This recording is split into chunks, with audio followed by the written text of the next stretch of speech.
Yo, what's good, my people? It's your boy, Big Chris, aka the Compton Animator, and I'm here to give you people another WWE Raw review. So tonight we're reviewing WWE Raw for what is it? January 27th, 2014. And tonight's shows opens up with Triple H and Daniel with Triple H and Stephanie McMahon comes out and they basically talk up tonight's show. I mean, talk up what happened. What was it? I'm kind of tripping out right here. Talk up what happened last night on Royal Rumble, about all the things with Batista winning and, if they're happy about they was basically trolling the crowd and Triple H was doing a fucking great job of, trolling the crowd, asking, okay, what did you guys think about last night and, did you like it? Then the crowd was chanting no and stuff and he goes, too bad. So, I love Triple H and Stephanie McMahon here at the beginning. They also set up the match for the, Elimination Chamber, which is Randy Orton's going to fight inside the chamber with 5 other guys, and his belts are going to be on the line. So they set all that up stuff and set up something coming up, and set up some other stuff that's coming up for the pay-per-view. So then we get Daniel Bryan who comes out and confronts Triple H. So Daniel Bryan comes out, confronts Triple H, and he basically gets Triple H and Stephanie McMahon face, and he kind of re-trolls back Triple H and Stephanie by going with the crowd and telling everybody, telling Triple H and Stephanie McMahon, well, telling the authority, telling the authority that, it was a travesty that he wasn't in last night's Royal Rumble match. He could have wrestled 2 matches. They've been putting him in 2 or 3 matches per night before. Why weren't they doing it last night? And Triple H and Stephanie were basically telling him, we didn't want to put you in any more pressure. We didn't want to hurt you, blah, blah, blah, stuff like that. So, I like the way that Daniel Bryan played himself back up, kind of used the heat that the authority got from last night, not the whole WWE got from last night, from all the stuff that was happening. And I like how, he played himself as more of an underdog here, showing that, there is just not a great deal of cohesion between him and the industry. I mean, between him and the WWE, showing that he's on the side of the fans and the fans really do want him there. And then, just give the fans what they want type of thing. And Daniel Bryan really played that up, and I love the way he did all that stuff tonight. It was very, very good to me right there and stuff. So yeah, I can't talk any more about that stuff. So next after Daniel Bryan gets done talking, Triple H basically kind of gets pissed at him. Daniel Bryan says he wants in the Elimination Chamber match. Triple H kind of get pissed at him and calls out the Shield. So he calls out the Shield. The Shield come down, and they basically they start attacking Daniel Bryan. Daniel Bryan is getting beat up. Sheamus comes out helping them out. He's kind of getting beat up plus helping out a little bit. Then John Cena comes out, and they end up getting the Shield out of there. As far as this whole beginning segment goes, I like almost everything that they did here. I like really everything that they did here. I like all the stuff that they did. I like all the stuff that they did with the Shield. I like all the stuff that, the whole beatdown stuff with Daniel Bryan, the Shield, Sheamus, and John Cena. I like everything that was going on with Triple H and Stephanie. I like how Daniel Bryan basically saved face from what happened last night. So, next we get our first match of the night, which is Sin Cara and Rey Mysterio versus the Real Americans. So this match right here, you get Zeb Coulter who comes out at the beginning of the match, and he's basically just shitting on Sin Cara and Rey Mysterio, saying how they basically aren't nothing. And what else did he say? He was talking about, only guys who wear masks like that are criminals and stuff like that. So he was cutting a pretty nice promo here at the beginning. I really liked the match itself. I thought they did a very chill job here, selling up both teams of, Rey Mysterio and Sin Cara, and as well, the Real Americans. You get at one point in the match when the Real Americans are starting to lose, Zeb Coulter starts slapping Jack Swagger and basically trying to get him back into the match. And it kind of helps because it gets both him and Cesaro focused. And I really like that here, with him and Cesaro kind of going and having like a even match with both the Real Americans and having an even match with the Real Americans and Sin Cara and Rey Mysterio. I'm sorry, people. I'm kind of getting a little twisted right here, but yeah, I thought it was a pretty good match, and the Real Americans come out with the win here, and I thought those were the guys to win this. Building up this heel team because I feel that the guys who won the tag team champions last night, the New Age Outlaws, are only going to be around for a couple more weeks, and the Usos are probably going to take that from them. So they need more heels to build up to get to the next spot. So yeah, I like the Real Americans winning there, and I thought it was a pretty chill match. It had a lot of good stuff to it. So next, let's see. Next, we get a segment of Wade Barrett doing his Bad News Barrett thing. So, for me, a lot of people have been shitting on the whole Wade Barrett's gimmick right as of now and his whole Bad News Barrett thing. But I just have to say, man, I've been loving it a lot. To me, everything with it has been, just top notch. Tonight here, he goes and basically shits on the town of Cleveland, Ohio, the town that the WWE is in tonight, and he does a great job of just talking shit about it. He's also talking about the match that they're having later on tonight, which is Cleveland versus Cleveland match with Dolph Ziggler and The Miz. So basically, those guys are kind of having like, who's the best guy in Cleveland type of match. But he's just shitting on them and shitting on the whole, the match and stuff like that, and shitting on the Cleveland itself, saying how all their teams suck and stuff like that. And to me, he does this really funny. And like I keep saying, all they need to do is put him in the ring, and I think whatever comes from here will be even better. So next thing we get is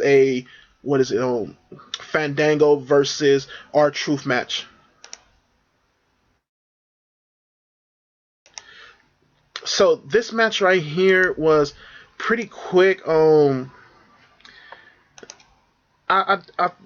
It's not that much to it. R-Truth comes out with the win here over Fandango. You got Xavier Woods on commentary. I say the one thing I really didn't like about this was that Xavier Woods was spending most of his time on commentary talking about his PhD, and like there's nothing more boring in the world than listening to a guy talk about him getting himself a PhD and stuff. So yeah, I didn't kind of like that at all, right? As far as his commentary, but the match itself was very mediocre. Next we move on. You get Brad Maddox, who introduces Randy Orton to the ring, and basically talks him up, saying, he won the belts and stuff last night. So yeah, you get Randy Orton, who won his match last night, comes in and hypes himself up, kind of talks shit to Brad Maddox about him having to do the Elimination Chamber match. He's been playing his character of, I don't want to have to fight anything, and I don't never want to have to, defend my belts, or only want to defend my belts when it's necessary to me type thing. So yeah, he basically does that. Batista comes out. Batista basically says, I've done what I needed to do. I'm going to headline WrestleMania, and I did beat the Royal Rumble match, and all that's left is for me to take your belts. So, you get Batista, who comes out and basically just gets in his face. Then you get Brock Lesnar, who comes out and even goes more gets in front of both of those guys' face, and Paul Heyman starts getting on the mic. So Paul Heyman basically gets on the mic and basically says, I'm gonna give the authority two things. You can either have Brock Lesnar face Batista, or you can have a face Randy Orton. One of those two things are going to be figured out tonight, and it's going to happen. So he basically tells them that and then leaves. As far as this segment right here goes, I thought the stuff with Randy Orton and Batista was pretty boring. It just didn't interest me at all. I was really hyped up once Brock Lesnar came out. I really liked the fact that they brought Brock Lesnar out here in this part, and I think what Paul Heyman was saying was very good. And just having him come out and basically hyping up a future match, or just hyping up, Brock Lesnar going in and either going to face one of these two guys, I thought was really good. And something that happened later on tonight actually, added a lot more to this. And Paul Heyman is just as great as ever at what he does. So next we get okay. So next we get the Cleveland guys going against each other. Dolph Ziggler versus The Miz. So now you get Dolph Ziggler versus The Miz. Dolph Ziggler comes out first in the Cleveland, I believe it was the Cleveland Cavaliers, the basketball team, jersey, and The Miz comes out in the Cleveland Browns jersey. Both teams suck ass. So, that's all I got to say about that. But they have a pretty okay match here. Dolph Ziggler comes out with the win. The announcers are hyping up both guys and stuff like that, and so I think you even get a Cleveland sucks chant in there some reason why I don't understand, but yeah, I thought it was a pretty okay match here, and I like seeing Dolph Ziggler get a win even though it's over The Miz, which is not that great of a win in itself. So next we get a match with Ryback versus the Usos. So this match right here was pretty average to mediocre from the start. Ryback and Curtis Axel, when they were in control, it was just like they weren't hitting hard enough. They weren't. They didn't flow right. Their chemistry is still not great yet. They're trying, but to me, it's just not there. Once the Usos took control, this match went, a little bit above average. It started getting better once these guys took control and they started doing their thing. I really liked the Usos here, and having them come out with the win in the end was very good. And you get a double super kicks from both Usos on the Ryback, and then you get your splash to end the match. And I really liked that part. I don't have a picture for this next match, but the next match coming up is Kofi Kingston versus Alberto Del Rio. This is another match that started off very weak and kind of hyped up towards the end. I wouldn't say it's any fault of the guys that were in the ring. It's just that the crowd wasn't really into this match at all at first, but both of these guys, I commend them for, getting the crowd into it and basically getting an okay match out of it. Del Rio comes out with the win here after doing a super kick, but a lot of the move stuff that was done here, and you had a lot of good spots here and stuff like that, so it was a pretty okay match. Next you get the Brotherhood versus the New Age Outlaws, who just recently won a championship from last night. Let's see if I have a picture for that.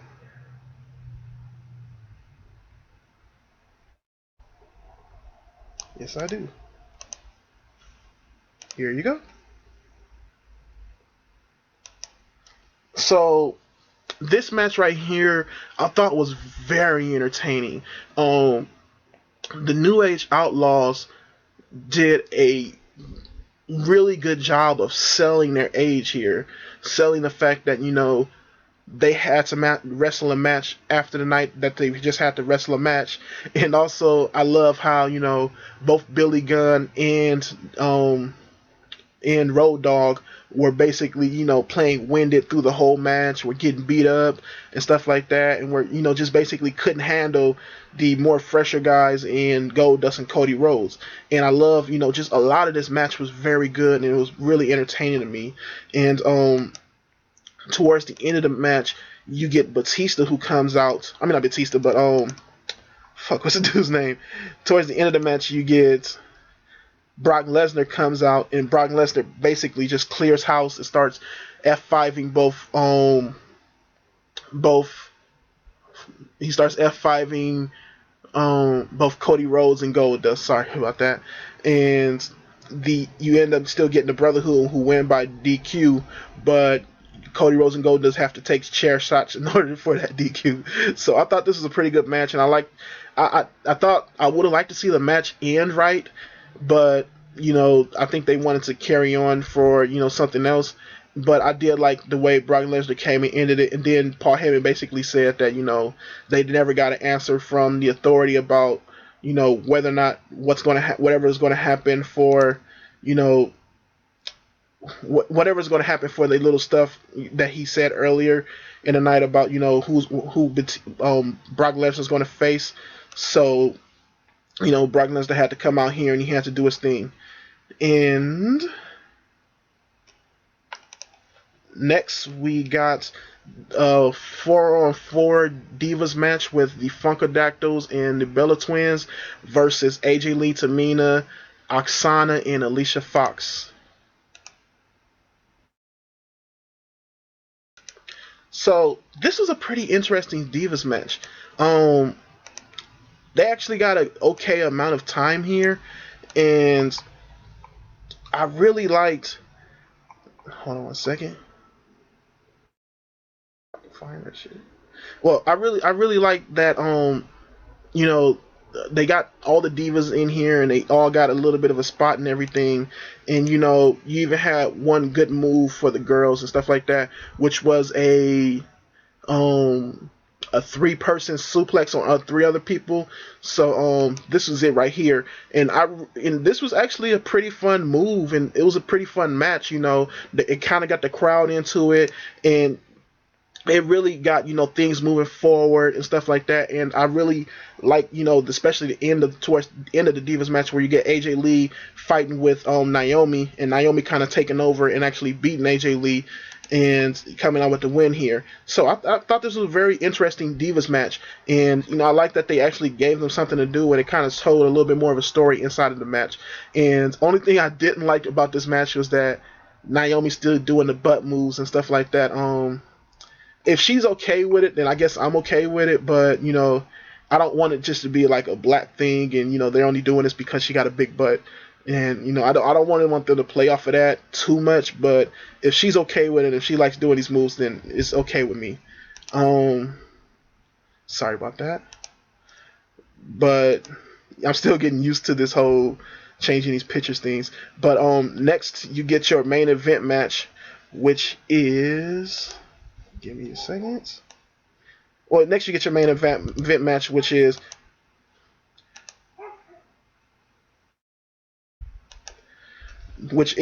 Daniel Bryan, Sheamus, and John Cena versus The Shield. This was another pretty good match here. They stayed pretty, good pace through the whole match. You had Roman Reigns and all the guys doing all their little spots here. Roman Reigns doing a Superman punch, in that little new where he jumps onto the apron, on a side apron, and kicks somebody in the face, and he did it to John Cena. You had Dean Ambrose and Seth Rollins doing their spots. You had John Cena basically getting beat up for most of the match, but you had Sheamus and Daniel Bryan coming in and doing their thing, and Daniel Bryan basically ruled most of the end of the match here. The one thing I really liked about this match is that it kept everybody strong. I think all Daniel Bryan and everybody that was in this match really it really played them up as real strong guys and stuff here. And I really loved a lot of the different things that they were doing in this match, especially with the end with Daniel Bryan basically kind of going over, and shit, I'm looking for another picture. I know I had another. Okay, with Daniel Bryan going over and kind of basically ruling the end of the match and beating up on all the guys. You had, I think the end of the match was you had Roman Reigns coming in and he was spearing everybody, but ends up getting put out by Daniel Bryan. Daniel Bryan almost gets his moves on a couple other guys and stuff like that. And then the end of the match, you get the Wyatt family who comes out and kind of does an interruption. So the Wyatt family comes out and they basically get a DQ for the Shield, and John Cena and their team wins. The Wyatt family starts beating up on John Cena, Daniel Bryan, and Sheamus, and once that breaks up, you got John Cena, Sheamus, and Daniel Bryan standing in the middle of the ring, the Shield standing on the outside, and the Wyatt family standing on the ramp. And you got the Shield who are just pissed off that they're not going to be able to go into the Elimination Chamber, because that's what this match was for, to see which team was going to be put into the Elimination Chamber to fight for the WWE title. So yeah, and I like that the right team got in. I like that this probably setting up a match with the Shield versus the Wyatts. Hopefully it's at Elimination Chamber. And it's just a lot of good things to this match, and I liked how it ended the show. For the show all around, I would give it a B-. I thought they did a lot to make up for what happened last night. Putting characters where they needed to be was very good. Everything that they did with Brock Lesnar was nice. Only thing that we didn't get to see was what's up with CM Punk, which I thought was okay. You could save that for next week's Raw, or you could save it for SmackDown or something like that. But for the most part, I liked everything that happened tonight. So yeah, B-. You can find my links down below.